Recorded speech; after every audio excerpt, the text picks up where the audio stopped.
एक गांव में विनीता अपने पति और अपनी सास के साथ रहती थी। विनीता के पति का नाम राजेश और सास का नाम रमा देवी था। राजेश दूसरों के खेतों में मजदूरी करता था, जिससे उनका घर बड़ी मुश्किल से चलता था। एक दिन विनीता और उसकी सास बातें कर रहे होते हैं। माँ जी, मैं कुछ काम करके उनकी मदद करना चाहती हूँ। अरे बहू, इस गांव में क्या काम करोगी तुम? माँ जी, हमारा गांव बहुत बड़ा है और इस गांव में एक भी सब्जी की दुकान नहीं है, तो मैं सोच रही हूँ कि एक सब्जी की दुकान खोलूं। विचार तो तुम्हारा बहुत अच्छा है, लेकिन तुम सब्जी कहाँ से लाओगी? वो हमारे घर के बाहर जो खाली जगह पड़ी है, उसे साफ करके वहाँ पर सब्जियाँ उगाएंगे और बेचेंगे। ठीक है बहू। अगले दिन दोनों सास बहू घर के आगे की जमीन को साफ करती है और उसमें सब्जियां उगाती है। विनीता अपने इस छोटे से खेत में बहुत मेहनत करती। कुछ ही महीनों में उसकी सब्जियां बड़ी हो जाती है। विनीता उन सब्जियों को एक टोकरी में भरकर गांव में बेचने के लिए जाती है।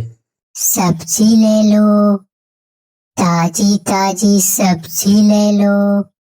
अरे ओ विनीता, 1 किलो पालक और आधा किलो मिर्ची देना। अभी देती हूँ। धीरे धीरे विनीता का काम चलने लगता है। अब विनीता गांव में एक छोटी सी दुकान ले लेती है। एक दिन विनीता और राजेश बातें कर रहे होते हैं। सुनिए, अब मेरा काम थोड़ा बढ़ गया है, तो मैंने कुछ सोचा है। क्या? बताओ मुझे। सब्जियों की बिक्री बहुत बढ़ गई है। अब आंगन का खेत छोटा पड़ रहा है, तो मैंने सोचा है कि वो हमारी पुश्तैनी जमीन है ना, उसको ठीक करके हम वहाँ पर सब्जियाँ उगाएंगे। उस खेत को ठीक करने में तो बहुत मेहनत और पैसे लगेंगे, लेकिन तुम चिंता मत करो, हम दोनों के मिलाकर उतने पैसे तो हो ही जाएंगे।